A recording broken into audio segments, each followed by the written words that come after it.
Well, welcome to all our guests, people viewing. It's great to have you back at the Run and Become events program. We've had an interesting few years with COVID, and a lot of our events have gone online, and we've somehow been able to handle Zoom, and so far it's looking like it's all working and we can go ahead. So just welcome to everybody. Very special event today. Excited to have Chris and Eric join us and basically spend the next hour and a half inspiring us all and sharing their joy of running. Chris, I know some of you who are attending will know that Chris, and you've been to some of his talks at the shop in London. You've been, I think, twice. And I think you were, we had Barefoot Ted as well a couple of times way back in the day, which were great events. So we're delighted to have you back again, even though it's online. I know you're in Hawaii. And Eric, you're in Wyoming, is that right? In Jackson Hole? Yeah, I'm in Jackson Hole, in the Tetons. Wow, very nice. So yeah, great to have both of you with us. You've asked me to show a video, so we're going to share that with our audience now to just open the evening, so it gives them a good understanding of the new book, Born to Run 2. So I'm going to start right with that. I'm going to share the screen with everybody, and here we go. We can start with this video. Well, while I get that sorted out, Shankar, do you just want to talk away and I'll try and absolutely. sort it? For some reason, the technical. All right. We'll leave you doing your best IT skills. Okay, thank you. So back in, I don't know, 2009, 2010, we got a pre-release book through the post at Run and Become with a note asking if we wanted to host a talk with the author. And I picked it up and was hooked before I'd reached the end of page 1. And that book was Born to Run. And the author was Chris McDougall. And the talk that followed at our shop was so enthralling and energizing that we thought, we've got to do this again and again and again.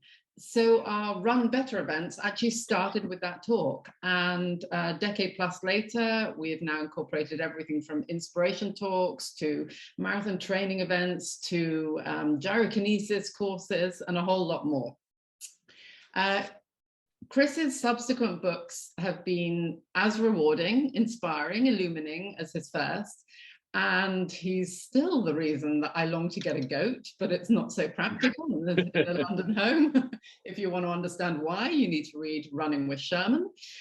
More than the research and knowledge Chris brings to his writing, it's his big heart, his open-minded approach, curiosity and fascination with this variety of this amazing world of ours and its multifaceted population that I find so moving and life-affirming. Born to Run, for me, expressed 3 things. 1, we can all run.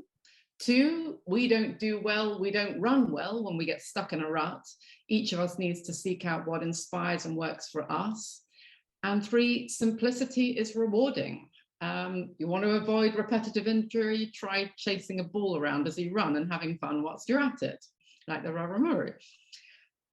Those who have had a chance to read this new book, Born to Run 2, already might wonder why we're so enthusiastic about it, considering running shoes don't get such a good rep in it. But we may get to that later. But at Run and Become, we've always had an open mind. And back in 2010, we embraced the ideas promoted in Born to Run and minimalist shoes. And because of our ethos, we've always, our primary thing has always been to support our customers meeting their unique needs. Reading Born to Run 2, I've been reminded of this and of everything that was in Born to Run and how brilliant and inspiring that was. And we're so excited to have not only Chris with us again to take us on another journey of inspiration and discovery, but also joining us for the first time, Eric Orton, who's been so instrumental in Chris's journey as a runner. And we are delighted to have you both with us here today. I have to say, I am so gratified because I remember that first event so vividly from the moment I walked into the store. I don't think I realized, so are you saying that you had not done speaking events prior to that? So I don't think I knew that. I'm almost positive I didn't know that, because I was surprised. This was, I believe, the first running store that ever invited me in. I had spoken to a couple running store owners in the US who were kind of these mavericks, Kurt Munson and Hawk Harper. But this was the first time, and I was kind of surprised. And Profile Books, whom I adore, my UK publisher, a very scrappy, small, independent operation. And the publicist, Ruth, at the time, had me booked for every second of every day that I was there. But one of them on the calendar was at a running shoe store, Run and Become. I'm like, are you sure about this? Like, does everybody understand what's actually going on here? And she's like, no, they're very interested. And I hadn't been aware of you. So I vividly remember walking in because of my state of apprehension of like, wait, what exactly are both parties in for here? And you were scrambling around your opening space and putting chairs in. And it was, your shop at the time was kind of narrow. Mm-hmm. And I just remember feeling, and I don't believe I actually ran there that day, but I had a sense of being like sweaty and overheated and arriving and then plunging into it and then learning what Run and Become was all about. And then I thought, oh, this makes perfect sense now. Now I understand why the only running shoe store on earth which is interested is one that's about exploration and learning, which is that a viewpoint is not the ending, it's the beginning. What you think is where you're starting, not where you've landed. And it's been a great relationship ever since. I don't know if you recall, for Natural Born Heroes, when I was there, I had lost my voice. I do. And oh man, it was so funny. I had been traveling like a maniac, and I just flown over from like Utah, and my voice was gone. And my friend Tara was there, and she'd been on tour with me for a lot of events. And I'm like, Tara, can you just give my talk? And she's like, okay. So again, I think it's got to be the most bizarre running speech ever, because I was sitting in the front row, like trying to like signal to her, like, now you do this and now you do this, and she was like reading my cues and giving my entire talk. Eric, dude, you should have seen it. It was crazy. But it went brilliantly. It was brilliant. And yet again, we had an absolutely crap. The store was crammed to bursting, and everyone was happy. But again, if I were you, I'm like, come on, man, we've gone to great trouble to promote and create an event, and you show up, and what are you doing again? Like, some woman is going to stand there and talk for you, and you guys are like, whatever, you just roll with it. This is life. What are you going to do? Yeah. And it's all done with the right intention, and people still left there as inspired. I'm going to try this down. Let's see if it works. 6:30 in the morning, sunny California. What the hell are you doing in California? I have no idea.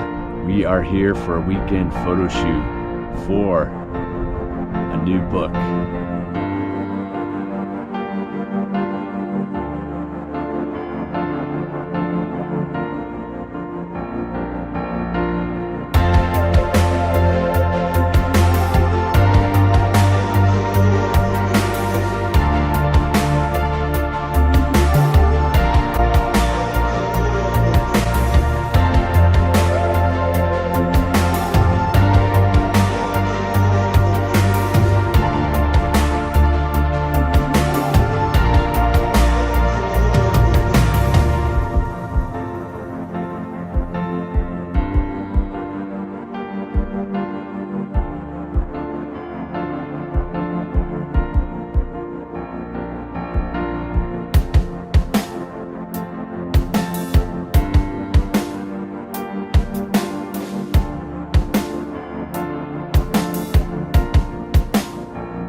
they have the magic to turn everything and anything around them into fat, into food.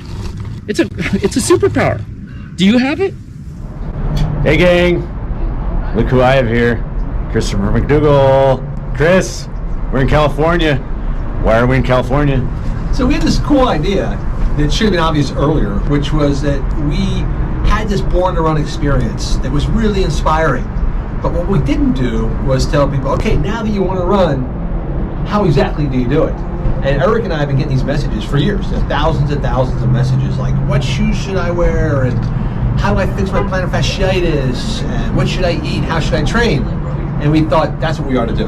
Let's get a group of runners together, all kinds of runners, adaptive athletes, people of color, bring them all together and see what the universal truths are about the best way to run and sort of unlock that Born to Run potential. And that's what we did. And we're celebrating with a delicious chorizo omelet to celebrate the fact that we just had this most amazing training camp. It was just 2 days of nonstop fun, but instruction and challenge, bringing together athletes who didn't even know each other, but were just like this, man, just bonded into this really cool team.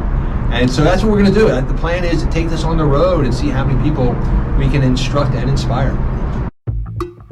1, 2, 3, 4. I was born to run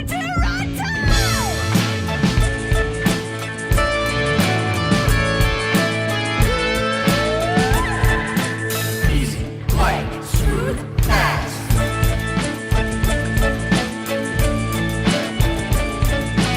Easy, light, smooth, fast.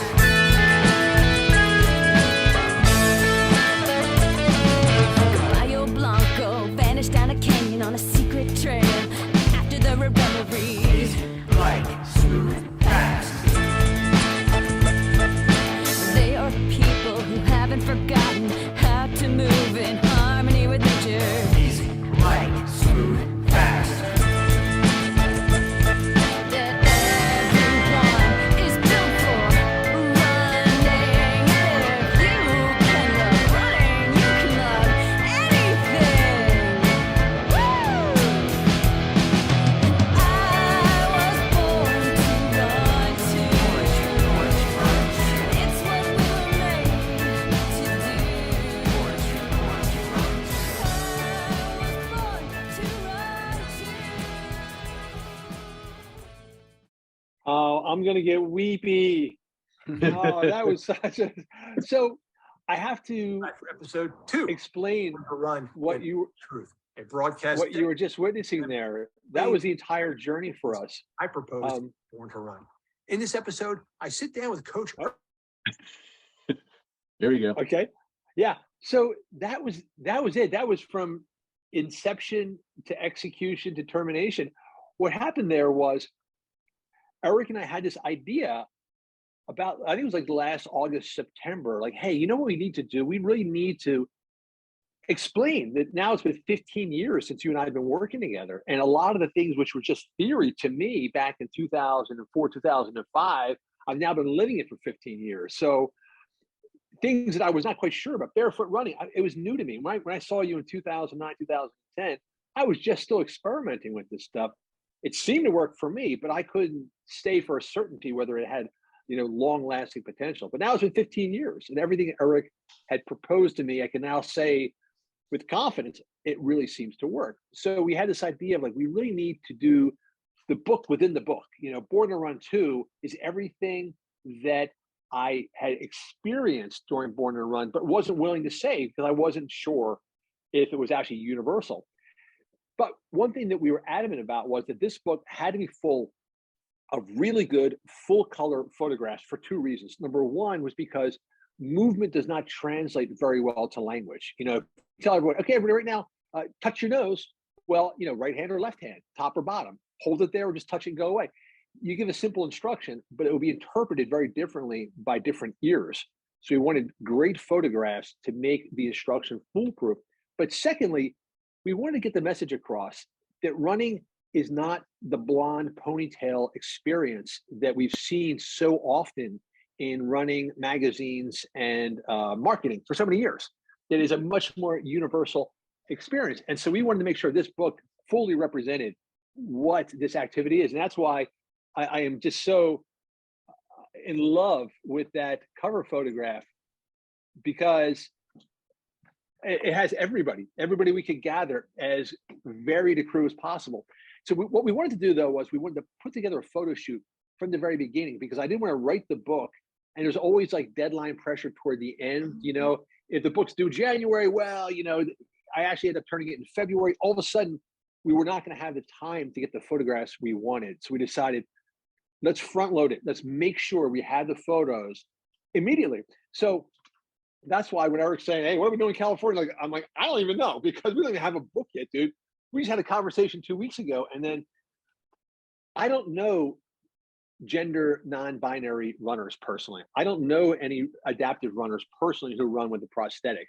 I don't know any older Latina runners, but my friend Luis Escobar, who shot the original photographs for the original Born to Run, he knows everybody on earth. And so we reached out to Luis and said, hey man, we want to get all these different people together, and can you find a private place for us to shoot? And can we do it? I had all the requirements, and he's like, yeah, give me an hour. And then bam, he put together this amazing crew. And then he arranged with our friend Pat Sweeney, who lives on a nudist ranch in the heartland of California, which is a private community. So it's a perfect place to shoot photographs. So we had to reach out to our friend, these people, and say, hey, listen, you never met me. We're doing a photo shoot for a book you haven't heard of, and we're doing it on a nudist ranch. It was a very problematic invitation, but all these runners accepted. And we had this really remarkable weekend, which I'm still trying to process, because when we're showing that video, so basically everybody who saw that video, that was the very, very beginning of this project. This is before we had a manuscript. We barely had an idea. And we gathered these strangers. And I look at it now and I feel so sentimental, because we became so bonded with all those people. Like, I feel like they are cousins and friends. And it makes me wonder what goes on with this sport of ours that makes us so prone to these deep emotional connections. Because, and I think all of it, I think if Zach reached out to Iman today and said, hey, Iman, I need a place to stay, the answer is yes. These people who are strangers, we spent 72 hours together, but a real love developed. And so that now that I see them and I see that recreation of that moment, my heart's swell. I feel like, I'm looking at like a home video from Christmas from a few years ago. And then you saw what happened subsequently. So when we were saying, hey, we had this idea, let's eat a chorizo omelet and discuss what if we went on the road and traveled around and recreated that California photo shoot experience in cities across the country. And what you saw was us doing it, showing up in Harlem and Boston and Hartford and Richmond and Atlanta and reaching out to these groups. And we specifically were prioritizing affinity groups. We wanted groups that were inspired or created by people who might have felt marginalized in the past. So one of our favorite groups is Harlem Run, which is a group based in Harlem, and it is specifically designed to share running with African-American community in Harlem.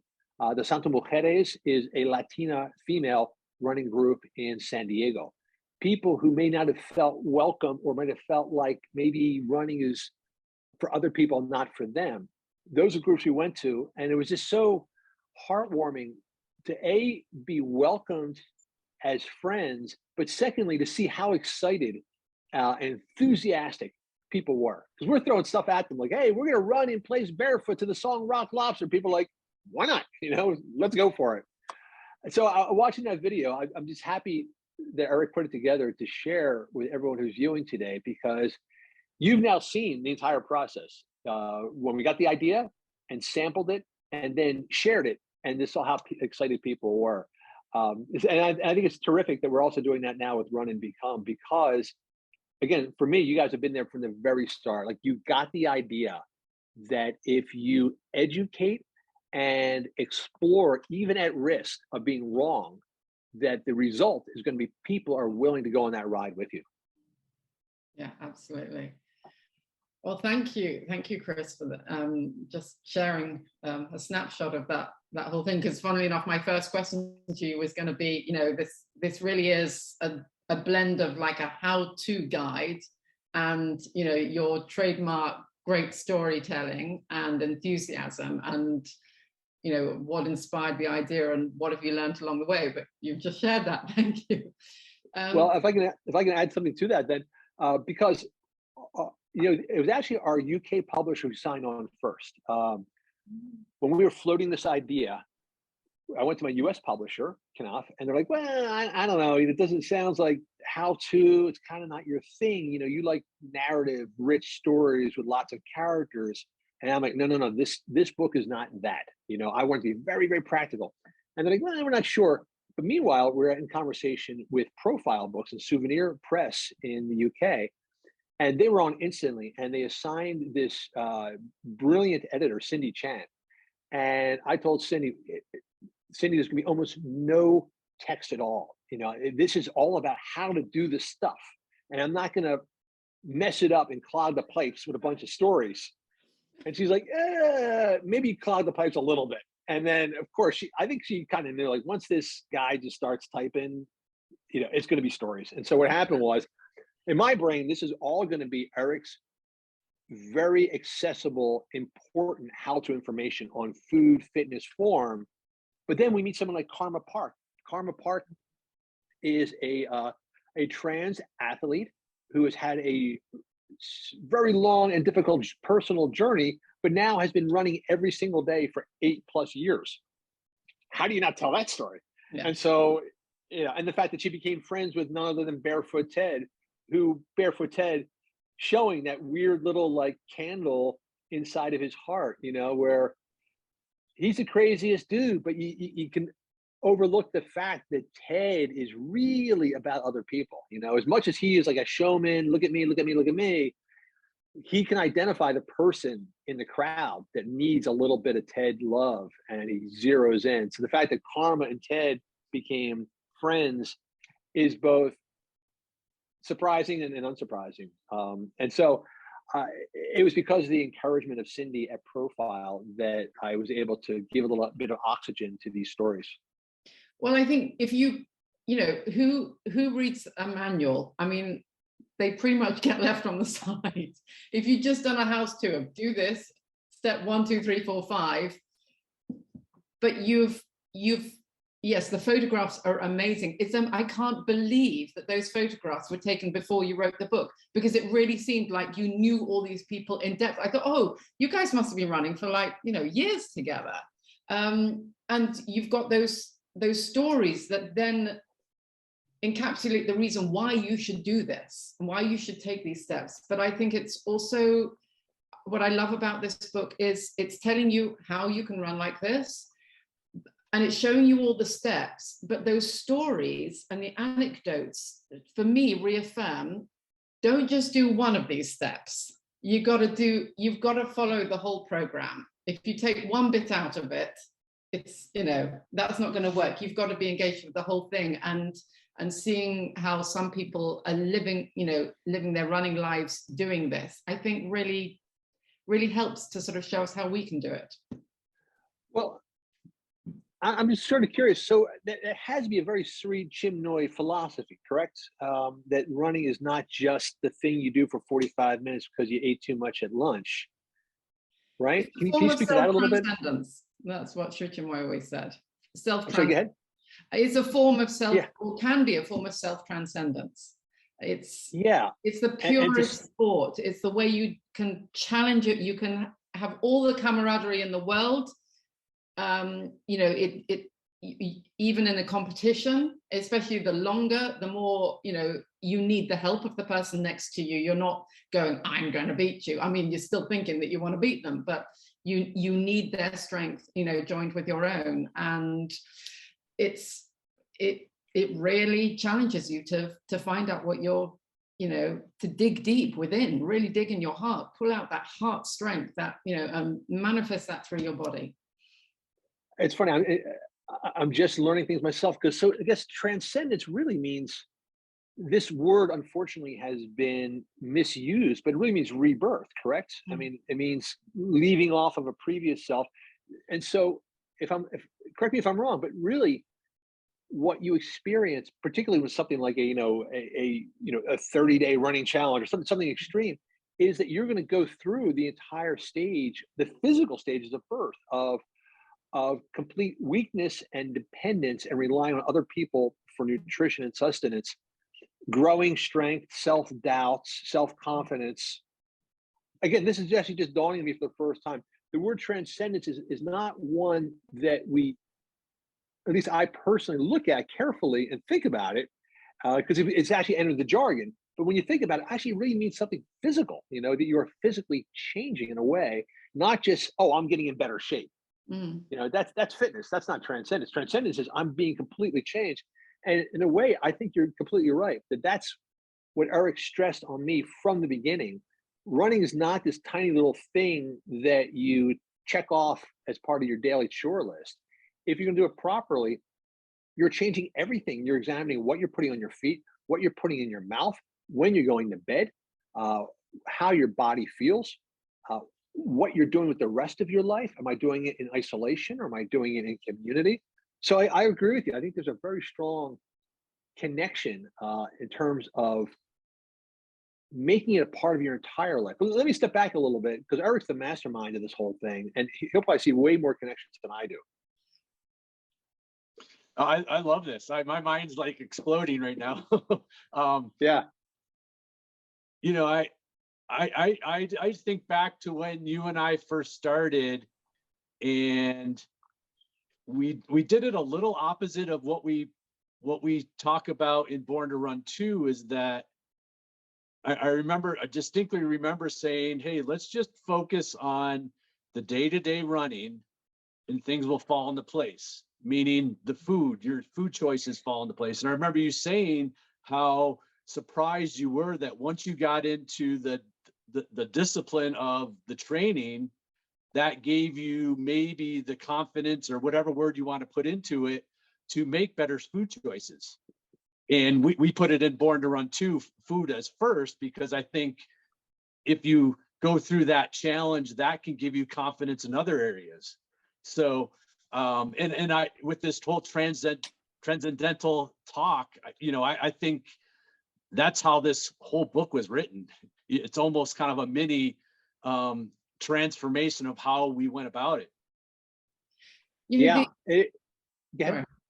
No, I just wanted to sort of ask Eric. There's one word that flashed up in that little video: awareness, and that for me is so key. We all need to be more aware. Generally, everything and screen times and absorption, and this is taking us so far away from that. And I feel that when we open up our awareness, everything becomes much more possible for us. But what does that word mean to you? For me, it means everything. I often, Chris will hear me say, my athletes will hear me say, I believe athleticism is awareness. Is awareness. Yeah, exactly. And so you could argue that every step of our free 7 training is all based on awareness. It's how food makes you feel, how form makes you feel, how strength makes you feel, how family makes you feel, and how fun makes you feel. All of that is based on understanding how all of these make you feel.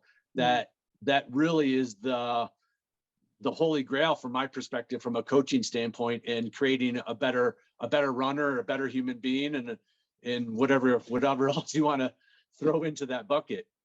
And I think it's so key saying how it makes you feel, because you think, oh, I do any kind of fitness you're doing, that's to make me feel better. But you can still get lost in that. You can still get attached to this thing of, I'm doing a marathon and I've got to do it sub 4, or this, and that goal can become like the opposite of what it should. Instead of making you feel great about yourself, can actually make you down on yourself, and therefore just reminding ourselves of why we're doing this in the first place. I think is a really useful thing. It seems so obvious, and yet it can easily get lost, I think. You know, we had a fascinating conversation a few days ago with Tina Muir, who is a competitive elite level UK marathoner. Now she's living in the US. And she was really kind of dismayed. You know, she's kind of burnt out on running. But again, she was an Olympic caliber British marathoner. And now she's like, I'm not sure. And then she's like, I know I ought to be doing this, and I really need to be running more, and I should be doing this. And Eric and I are listening to her like, need, ought to, should, have to. And we sort of called her on like, everything you're saying is a negative connotation, you know, and she is someone who has access to the very best. She actually has a podcast where she interviews the most informed minds in the sport in the world. Yet it's not sinking into her on an emotional level. To her, there's a connection between running and sort of punishment, you know, running and obligation, and I'm not doing it right or I'm doing it wrong. And if I'm doing this, I should be doing this. And we were like, oh, girl, please take a breath, you know, relax and just go run with your dog and let the dog like get the leash tied around your legs, you know, run to the pub and then walk home because you had 2 glasses of wine with your girlfriends, you know, something like turn this into fun again. And so we actually like sort of made a date with her, like, hey, Tina, let's talk again in 60 days, because I really hope you can release that sense of obligation. But, you know, as obvious as it seems, I think that is the minority viewpoint, that running is purely recreational. I think the vast majority of people are running. And the reason why we addressed food as our #1 step in this rebirth process is because so many people, their relationship with running is tied in with their relationship with food. You know, well, I'm running to get back in shape. I'm running because I'm a little overweight. I'm running because, you know, I want to be able to eat whatever I want. So, you know, it's sort of calories equals exercise, which is a very destructive taskmaster. And so with my case, Eric was kind of, you know, genius enough to realize, well, once Chris is on a dedicated training schedule, his food desires are going to sort of click into place. But for a universal audience where we weren't quite sure if that was going to work, we thought let's better make people aware of the effect of what they're eating is having on their body. And once they're aware of it, they can make whatever choices they want, but at least they're going to know cause and consequence, as opposed to just like, I feel sluggish today, I have no idea why. But I think your viewpoint about people looking at running as some kind of a negative thing they got to put themselves through is just extraordinarily destructive. Yeah, because it's joyful. I mean, come on, we get to run outside in the parks, taking the beauty of nature. What's not to love? Right. Well, actually, I've got a question now for Chris. For Eric, because when we sent out, you know, we announced that we were doing this event, we got one email back from a woman going, oh, yet another event just for sort of elite level athletes. Why can't you do something for people like me? You know, someone who's, you know, I'm like perimenopausal and, you know, I've got kids still at home that I have to juggle. I'm just trying to get out and get around the block a few times. And I thought, we didn't communicate well enough, because to me, this is it's like that. Yeah. So I think there's like maybe a perception that, oh, if you're going to do this, you know, what's laid out in this book, it's like you've got to be a proper serious runner for that. And having read that, I mean, it's not the case, but I just wanted to throw that to Eric to see how, you know, what he's got to say to people, you know, to reassure them that this is for them as well. Oh, I mean, this is completely written for that person you just described. I mean, this is for the masses, and this is meant to be fun and training in a fun way that's still potent. But this is all about creating a system and a way of being that's going to completely transform your enjoyment of what you might think running can be. And that was our overall goal, is that running should be fun and joyful. And even though there's the practice that we believe that needs to take place in the certain ways of doing things, we all want more joy out of running. And that was really our main goal with everything, is that, hey, there's some simple things, but potent things that you can do to completely make running more joyful for you. And why, you know, it shouldn't just be for elite, you know, if you look at golfers, I mean, there's every type of golfers trying to strive to get better. And the majority of golfers that are going to get training advice and to take lessons are the everyday golfer. Mm-hmm. And so running should be, I believe, no different, is that you learn the skill and you can have it for a lifetime. Absolutely.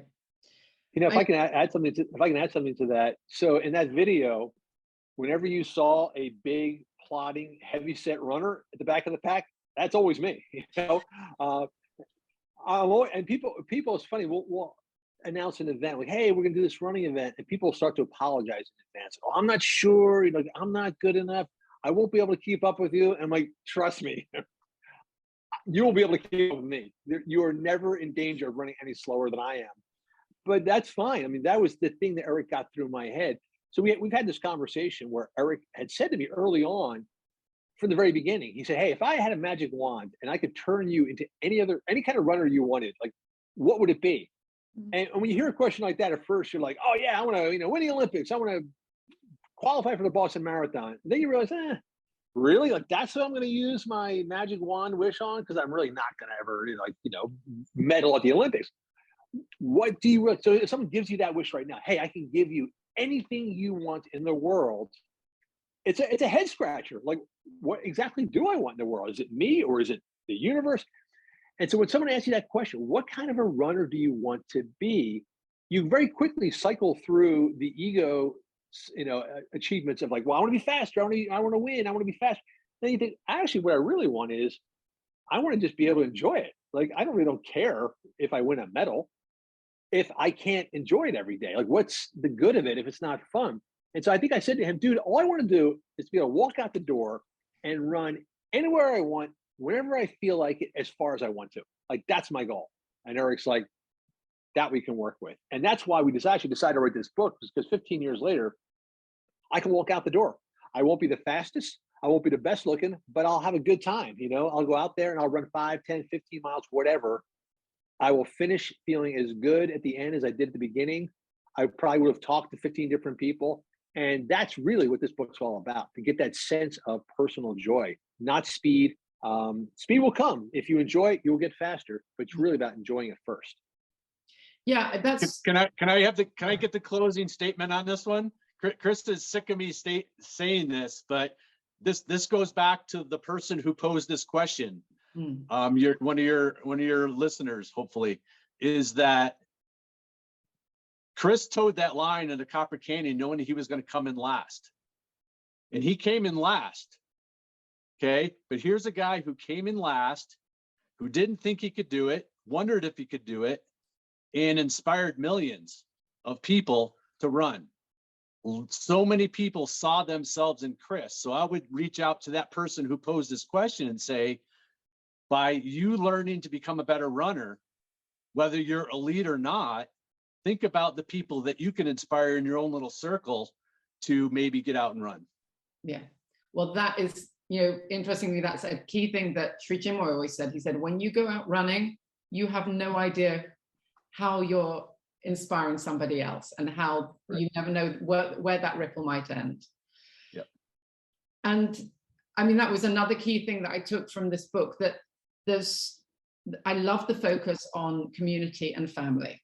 And although you don't specifically talk about mental health, you really focus, as you've just said, on the joy aspect. And especially post-pandemic, the needs for joy and reconnecting with each other, which is what brings joy, is so important. And I feel like that's another, there's so much talk now about mental health, and well, here's a cure in a way, because you're doing something that gets the endorphins going, and shown a way to do this and get joy from it, and hopefully take somebody along with you. Yeah, I almost wonder if we should not have gone down that road a little further. I explored it to a certain extent in Running with Sherman, because one of our great friends and collaborators for Running with Sherman, Zach. Yeah, he was struggling with serious depression. But with that book, I also felt like, man, I'm going pretty far out on a limb here, because it is such a fraught field. Like, you better be sure what you're saying is right before you open your mouth. But I agree with you. One thing that we believe is how powerfully important running is for mental health, and which again to me makes sense. If we evolved as running creatures, it's only makes sense that running is integrally tied in with our brain chemistry. But yeah, so I think we sort of talk around it without actually going there, only because I don't want to say something that can do more harm than good. Well, I think the book, it illustrates it. You don't need to say it, because the book illustrates it. It does it for you. Yeah, but you're right. It is powerful medicine. That's something I wish I understood even better. Now, there's, drilling more into the mechanics of this, and all the, I loved your, what do you treat them? Snacks, your exercise. Movement snacks. I love that. All of that. And I love at the back of the book, you've got, if you've got shin splints, XYZ, you got, sore knee, and I mean, there's so much common sense there. This book is filled with common sense, and yet common sense, I always say, shouldn't be called common, because you don't come across it that often. Right. But I wanted to ask Eric, one thing that immediately went bing with me was talk of the wobble, because it reminded me so much of working with our customers, watching them run, and the really highly intuitive members of staff that we have, particularly my sister Deepika and our mom, who was the best at this. She, a customer would come running back, and Deepika recently goes, when did you move house? And the guy goes, sorry, you what? And she goes, I can see it in your body. It's right there. I can see the tension. Wow. And others will come back and go, yeah, so how long ago did you break your ankle? And because it's all there, if you just look for it, if you're aware of it. But I just wanted to ask Eric to talk about the wobble, because we've all got wobbles somewhere. First off, Chris is the wordsmith, so he came up with the word wobble, but I was adamant that we'd never, or not to call them injury, because I think so many people kind of, I call them dysfunction, and they often call any pain or anything that's going on that we don't want as runners as injuries. And that means that there's not a simple fix, or that maybe what they have going on is unique to them. But if we really understand that the body's meant to work in one way, we can correct so many injuries or dysfunction in a systematic way. And especially with run form and certain simple exercises that really kind of going back to the awareness thing of, once you realize good form and good strength, you will be surprised at how good you can feel. And specifically with tightness, a lot of the wobbles come from tightness, and tightness comes from imbalance, and we can correct that. But no one talks about that, and no one talks about how important run form is to create equilibrium within the body. It always is it proper or not? Or, hey, there's so many different ways to run. Well, no. If you do it this way, you're going to treat your body one certain way that's going to take away all those wobbles and all those tightness that, again, we've been brainwashed to think is part of being a runner. Yeah, we decided on that word wobble also because what we wanted to illustrate was that sometimes there is a little imbalance in the system, but that imbalance can come from any direction. It isn't necessarily because you're in the wrong shoes or your calf is tight. There's a great researcher named Tom Myers who specializes in fascia, all the elastic connective tissue in the body. Yeah, and Tom has this phrase that the criminal is never at the scene of the crime. So if your ankle's bothering you, well, the criminal is really not your ankle. It's somewhere higher up the chain. It could be because of your hip. It could be because of the way you're sleeping. It could be the way you're driving your car. And the idea is figure out where that wobble's coming from, because it could be somewhere else in the system, but the wobble is traveling, and where it lands, where it creates the disturbance, could be somewhere else. And so what we wanted to look at, we would say, hey, the wobble isn't necessarily your running. The wobbling could be your form. It could be your relationship with food. It could be your relationship with family. Maybe you only have 45 minutes a day to run because you're working and the kids need you with homework. So you're blasting out the door, running as hard as you can for 45 minutes. Well, that's where the wobble is. Yeah. And so what we wanted people to understand is to find out where that little biomechanical disturbance is that's creating a problem, which may seem completely unrelated. I would wonder what you think. I mean, I've always thought with the wobble, yes, absolutely. It can be somewhere in that chain, and so often it's not where the pain is. But the other thing is it can come from up here. It depends if you're stressed out your mind or worried or, something intense going on in your life, your body's going to react. You can't separate the one from the other. Well, I love your example of your colleague who could identify that someone had moved house. And I'm like, wow, I would love to have that conversation to understand what she was seeing, because now it makes perfect sense. Maybe their shoulders are hunched, or maybe they're tense, but whatever she's picking up, you can almost see the distant cause and effect of like, oh yeah, moving a house. It's emotional, it's physical, it's time constraint.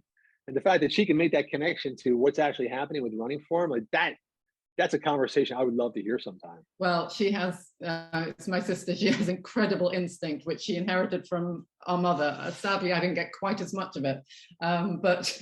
You don't need it. You just call your sister. Exactly.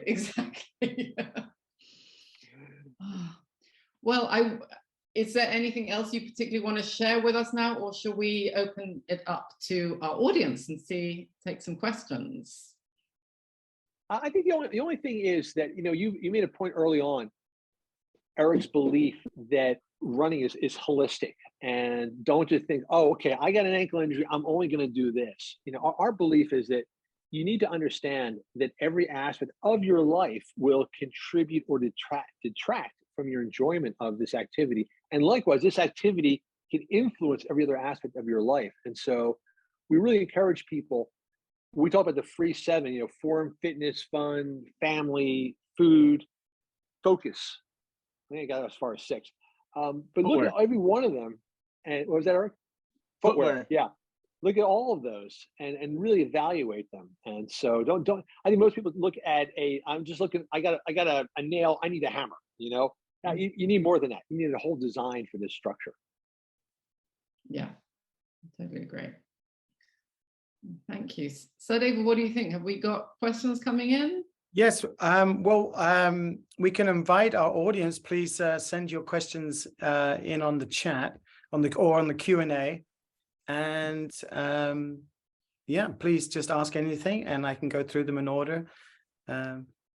So please, any of our audience, just type in on the Q&A. You should see the function there. If you put your cursor over your screen, you'll see the Q&A appear, and just click on that button and you can write in any question. Well, maybe whilst we're waiting for, let us know when. I'll let you know exactly. But maybe whilst we're waiting for those, you just mentioned shoes. I think maybe we should talk about shoes, because as I hinted in the introduction, running shoes don't get the best feedback, shall we say, in this book. But again, that when you do talk about shoes, you're talking about these minimalist shoes. What I would still call minimalists, and some people will call lightweight, or zero drop is another phrase. With a zero heel drop. And we've been at Run Become, we stocked those. I mean, when you came in, we had the the barefoot shoes then, which we haven't been able to continue with, but we've got the ultra range and the zero drop, or things like the Hoka, where you've got the closer to 4 or 5 mil drop rather than more than that. And definitely, we know, from our own experience that, walking, even just, when we're working in the shop, we might not be running, but on a Saturday when you're up there from 10 till 6, by the end of it, you've done quite a lot on your feet. And if a shoe is flexible, is moving with you rather than against, or sort of, controlling you, and, the zero drop ones, it is a healthy thing for your feet.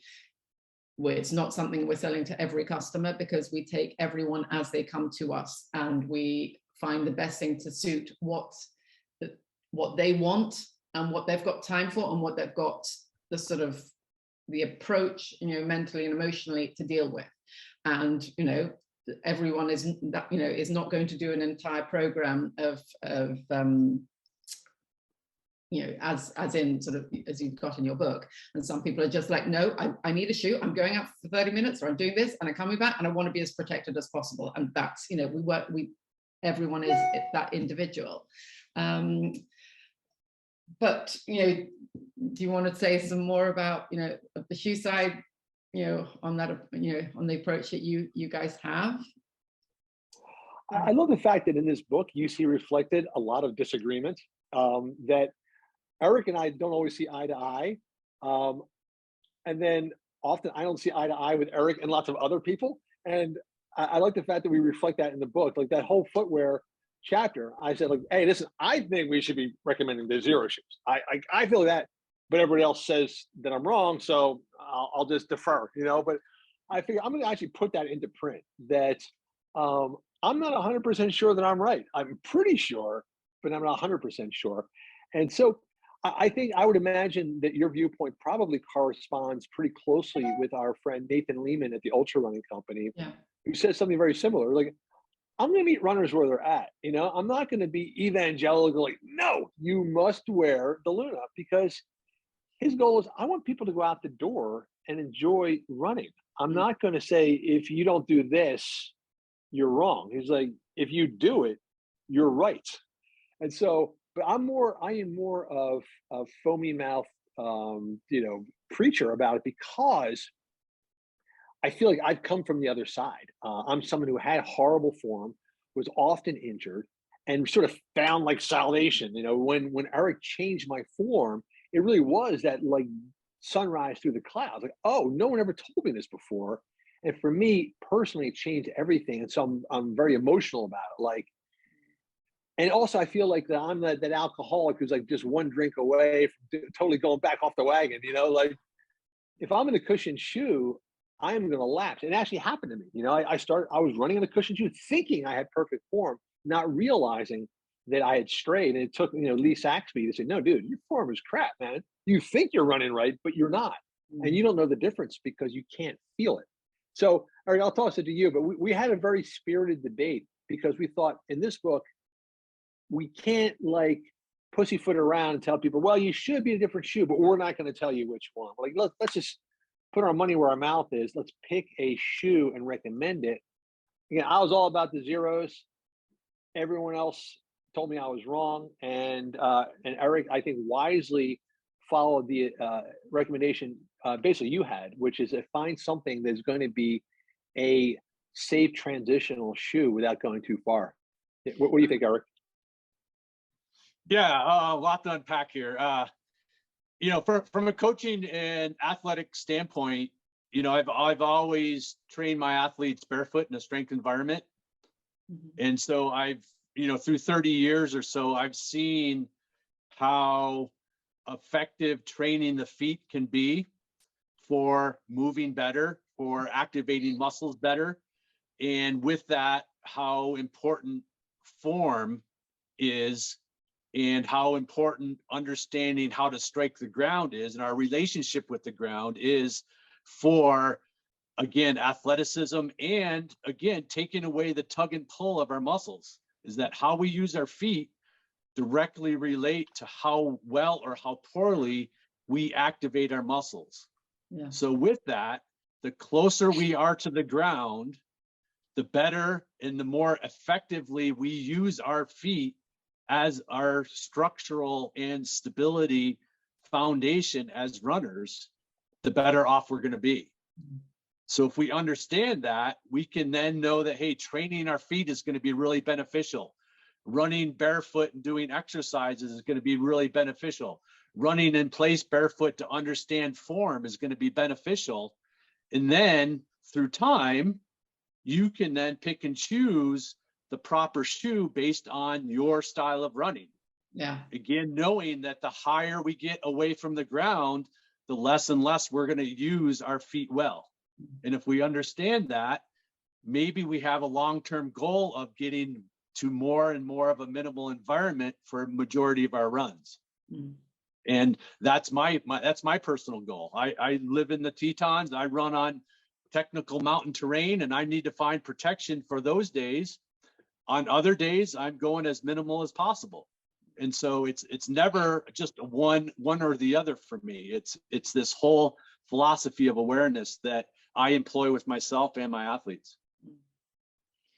I absolutely agree with everything you've said. And I think that the key thing also I would pick out to anyone, who's going to read this book is the exercises, that you have the different exercises.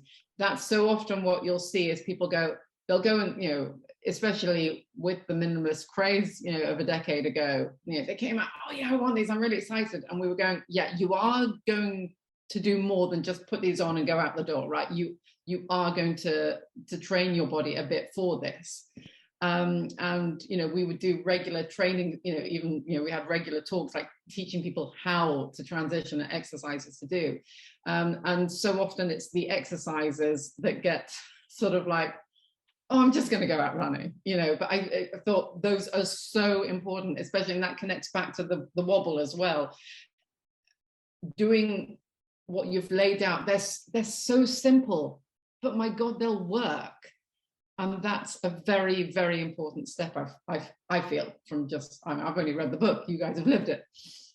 Well, and that, from a coaching standpoint, that's always my concern, is when you show something very simple, there's this maybe a mindset that it's not potent.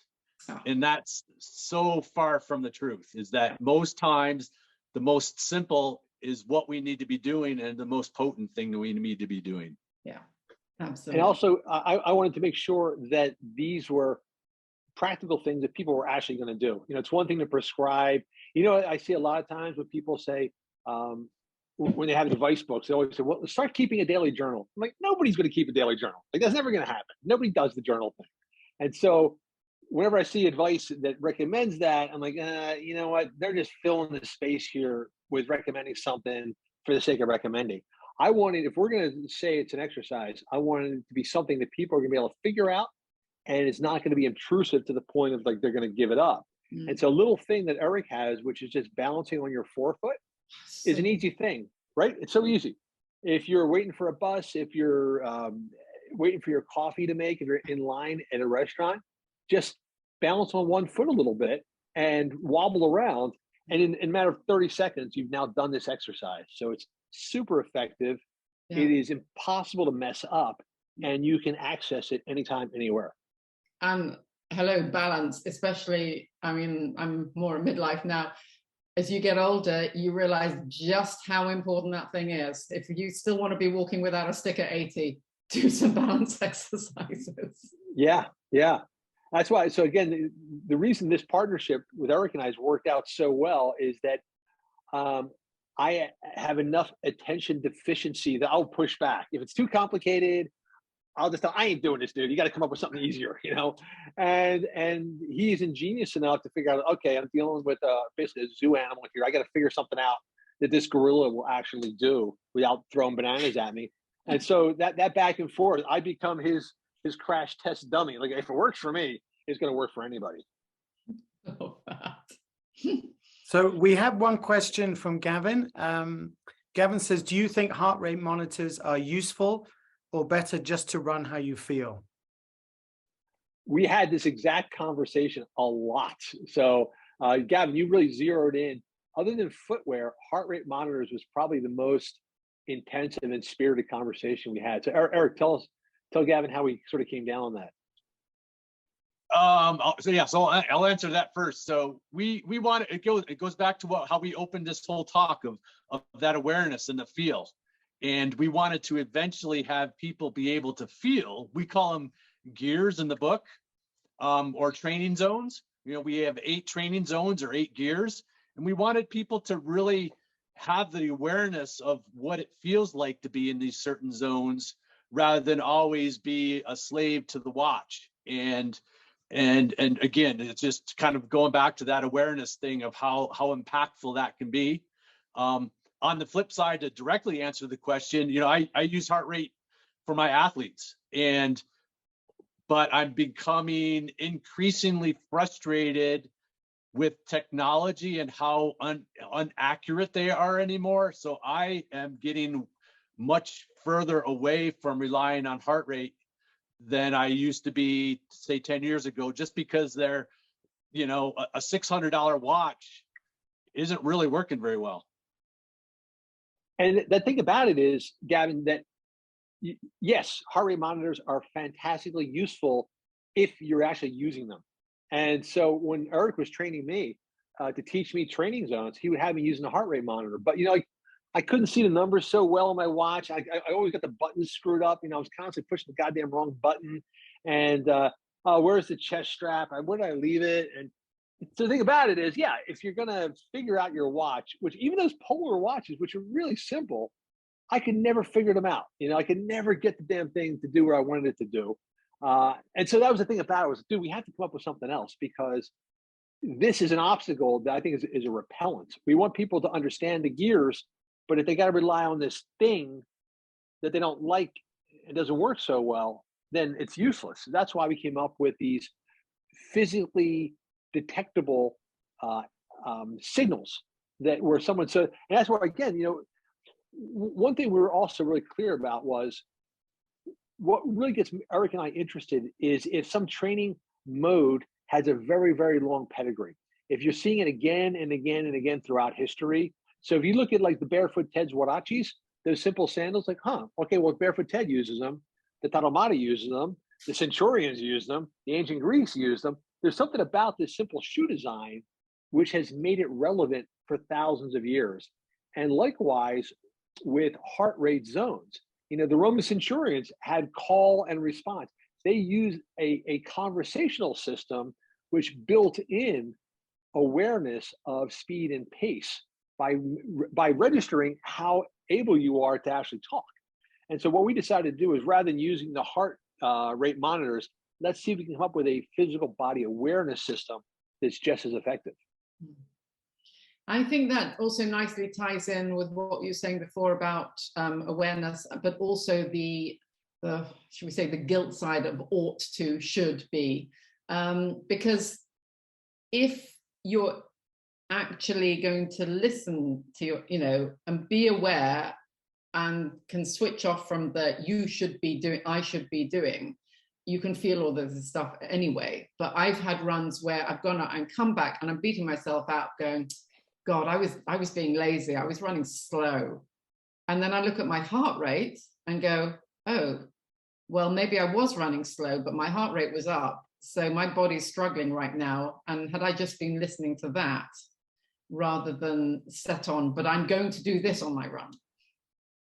Our friend Julie Angel, Julie is the one who created the movement snacks.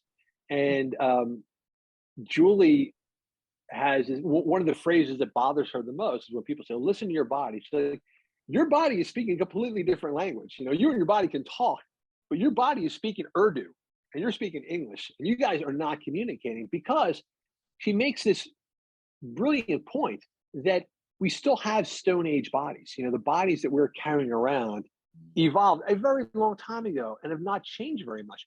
Our physical bodies have not kept up with the changing environment and technology. And so we're living in a world of like, hey, you know what? If I just push a button on this magic rectangle, food will appear at my door. I don't need to track it. I don't need to kill it. I don't need to carry it. It just arrives. So the language you're speaking is a language of instant gratification. The language your body is speaking is of struggle and energy conservation. So you're not connecting. So this idea of like, well, listen to your body. First, you have to understand your body's language. And that's a step that most people don't do. They don't bother, going to the Rosetta Stone of body language to understand exactly how to translate what's coming out of your body and processing it into the world you're living in today. Great. We have another question from Darren. He goes, I wonder about cadence and pace, and if you feel that a 180 cadence is optimum. Yeah, that's a big part of a couple of our chapters. Cadence is huge, and a big part of the training is looking at two simple things that help keep us healthy and also affect our performance, and that's leg stiffness. Leg stiffness is a good thing. It allows us to get off the ground quickly and healthy, and our cadence, or our frequency of how often we strike the ground. And so our run form drills, our run form 5-minute fix, and all the leg stiffness exercises are all based around those two things of cadence and kind of striving or targeting that 180. And I think that's the gold standard and I think it's important for people to understand that we often hear that 180 strikes per minute. That's just a decision that you make when you go out the door, but it's really something that you need to train through time. And I see so many athletes get frustrated because they think it's just a decision, but it's a decision to train it. And that happens through time. And if we see it something that it's a target or something that we strive to get better for, that's a much better mindset. Great. Chris, you have anything to say on that? Or? Oh, I certainly do, because it was one of the instrumental things which really changed things for me. Cadence was a new concept for me when Eric introduced it. I had never been told this before. I thought it was going to be easier than it really was. And once you embrace it and you get it, then it makes sense. But to me, the illustration I like to use a lot of times is, if you ever watch a boxer jumping rope, a boxer is just bouncing along effortlessly. Looks like they can do it for 6 days without stopping, because they're not really using muscular strength. They have the rhythmic bounce, bounce, bounce. But if you contrast it to somebody who jumps and stops and jumps and stops, that takes a lot of muscular force, a lot of energy to create that jump, because you stop your motion and then you restart it. And so that's really what cadence is all about. It's learning how to use that sort of kangaroo bounce that we have available to us, that free energy that's accessible. But again, a lot of us don't do it. And then it's also one of our difficulties with heavily cushioned shoes, which is that they are sort of promoted as making running bouncier and more comfortable, but actually that cushion absorbs the elastic recoil. So basically what you're doing is you're sinking into the cushion, and to get back out of it, you got to jump back out. You're not bouncing along like a kangaroo. You're absorbing and sinking, and you're jumping back out. So you can run at 180 strides per minute in a cushioned shoe, no problem, but you got to be aware of it. Whereas if you're barefoot, to me, you're instantly more aware of it. You're feeling it because you don't have anything getting between you and the ground. But, it sort of brought us back to our question of like, well, if you're trying to do 90 strides per leg per minute, that's, for me, is pretty complicated math. I got to figure this out, and then I got to do it against a watch. So how do you actually do it in a way that's not obtrusive? And that's why we came up with this idea of like, well, why don't we just put a song on that's 180 beats per minute and just run in place to the song? And that's where we came up with the Rock Lobster, the Rock Lobster 5-minute fix. Put on Rock Lobster, because once you hear Rock Lobster twice, you will never forget it. It's like stuck in your brain for the rest of your existence. And so that was it. Just run in place to Rock Lobster, and you've got it figured out, because that song is now in your head. So now when I go out to run, I can't not think of Rock Lobster. It's like it's brainwashed in there. It's hardwired into my skull. So the act of running is now associated permanently with having Rock Lobster playing in my mental playlist. And that doesn't drive you crazy? I kind of dig it. I kind of like it now. Now we have a new song. So our friend Lady Southpaw that we write about in the book.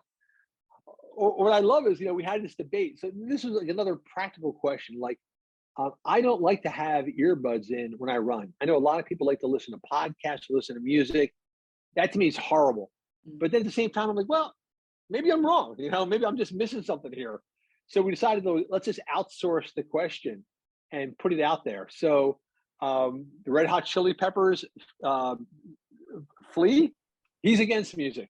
Our friend Lady Southpaw, she's adamantly in favor of music. So I thought, well, let's put these two head to head. So Lady Southpaw not only wrote, I thought, an extraordinarily insightful and eloquent response, which we include in the book, but then she also wrote a song. So she wrote a 180 beat per minute song, Born to Run 2, which is now in my head too. So it's like a battle of the bands. If it's not Rock Lobster, it's Lady Southpaw's song, Born to Run 2, which I can't, so I kind of like it. I like the fact that I've already got a 2-song playlist for any run. Well, that's good. More than one. Yeah. If you get bored of one, you got another one to put on. What's cool about that too, though, is that sometimes when you're in a run and you start to get tired and you're starting to struggle, and you're sort of reaching out for like, okay, what's gonna get the plane back on its glide path? And it is very helpful when a song suddenly starts to play in your head. It sort of perks you up, but also reminds you, gets you back on the rhythm, because that's the first thing that goes. Your form and your cadence starts to deconstruct as you get tired, and it's helpful to have an instant reminder of what you need to do. Yeah. And I think also sometimes it gets you out of that headspace of, oh, I hurt. Oh, I'm not, I'm not doing well here. Yeah. Well, I wanted to ask actually just a question that's not, not a technical question or anything, but you always have, your books always indicate to me that you have just such a great time writing them or sort of investigating what's going to go into your books. And you've got, as you've spoken about the people that you met, and some great stories and incredibly moving stories as well. I mean, Karma Parks, just, it was like a punch in the gut, some of that, but she's come out the other side, and it's just the power of finding the support of the right person, but also the power of running. I loved it. But have you got any sort of any more stories, fun stories or sort of cool stuff that's happened during the writing of this, or from since it's been launched, of other things and people it's touched, or I don't know, anything? Yeah, it's been endless, and I think that to me is what's kept me interested. So as soon as you tell a story about your sister being able to assess people, I want to hear that story. I want to hear the whole thing. When she first realized she had this power, how people react to it. And I think maybe that's what keeps me interested, is when I hear something. So here's an example. So our friend Allison Desir has a book out now called Running While Black. And when I say our friend, I've never met Allison, but I feel like she's my friend because we've communicated, we've talked a little bit. I've read her book. We were up to Harlem Run. And when Allison tells her story about being a woman of color in New York and turning up at running events and kind of looking around like, oh, you know what? I don't see too many brown faces here other than me. And she decided she was going to start a running club.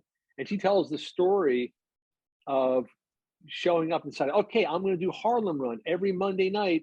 I'm going to meet at the edge of Marcus Garvey Park and lead a run. And for months, it was a one-woman operation. And there was a lingerie store and I think a barber shop on the corner where she would lead these runs. And so she would go there, and the guys in the lingerie store and the barber shop would be chatting with her. Hey, how you doing, sister? Good to see you again. Nobody showed up yet. No, not yet. And it was weeks and weeks of her standing by herself, talking to these two guys, and then going off on a solitary run. And then finally a person showed up, but it's a white woman. And she's kind of like, oh, I'm glad someone showed up. I'm kind of not really, not that kind of the movement I was hoping to lead. Anyway, I hear this story and I'm hungry to hear more. And I feel like, how about our friend Philippa too, Eric?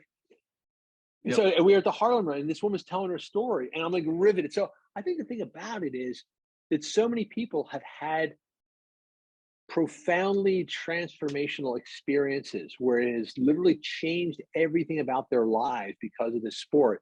So to me, the reservoir is bottomless. There are so many cool stories. Right, Eric? I mean, well, I was just going to say, finish the story. When we went to Harlem Run, we ran with over 150 people that night. Oh, So yeah. she went from one person to 150 people. And then we went into Connecticut and ran with another group that had been started from Harlem. So Yeah. to me, that's what it's all about. Yeah, good point. I forgot the ending of the story, which is that, yeah, we were at Harlem Run. This was massive. And matter of fact, usually when Eric and I show up for an event, we're fortunate that people are aware of our books and are aware of us. And so the event is often about coming out to meet with us and learn from us. We showed up at Harlem Run, man, we were in the background. This is a train is moving. And we were lucky to be there and be part of the energy. But whether we were there or not, and this is going, there's a group in New York called Front Runners. Same thing. It's an LGBTQ group. We have massive group. Oh yeah. Do you? Okay. So, it was fantastic. It was great, but hey, they got their own thing going and we were happy to sort of join the party, but the party's going on. And Run for Chinatown, very similar. Asian runners who felt, particularly during COVID, where they're being ostracized and scapegoated and taking a lot of grief. And so your point, Sri Chinmoy's point about, hey, be visible, show your face and things will happen. And so for Run for Chinatown, like, you know what, we're not going to hunker down and wait for this wave to pass. We're going to get out in the street and run, be visible. And it's been transformational. So yeah, I love these stories. They perk me up, and it only takes one or two questions and suddenly, you're being enthralled by someone's story. I do just love her faith. She stuck at it. I mean, how many of us just go, oh, no one wants this, or this isn't. I had said, I think when her book came out, I said, probably the three hardest things you can do in your lifetime is have a baby, write a book, and start a social movement. And Allison knocked off all three of them in 2 years. So, she's exceptional. Yeah. Well, look, thank you so much. The time has whizzed by, and we're so grateful to you, especially because you're opposite side of the world and in completely different time zone. Thank you so much, Eric and Chris, for joining us today. I'm sure I've loved this. I'm sure everyone else listening has loved it. And to everybody, this is the book. I've read it. It's fantastic. You want to get it. And you can get it on the Run and Become website, just saying. But wish you all the best with this. May this be as big a seller as Born to Run or bigger. And thank you so much for joining us. And thank you for continuing to be just enthusiastic and inspirational and a joy to be around, even if it's only on Zoom. Thanks so much. I just want to say once again, I'm so grateful to Run and Become. You were there from the very beginning for me when Born to Run was an unknown book that people were skeptical about, and you instantly stepped up and said, let's hear this guy out. Here he has to say. You've always welcomed me into the story, even when I couldn't talk. And I can't wait. I think maybe next spring we've talked to Profile about coming over, and first stop will be Run and Become. We're just deeply book you in. Grateful to you and feeling like family. Yeah, Eric, what do you feel, man?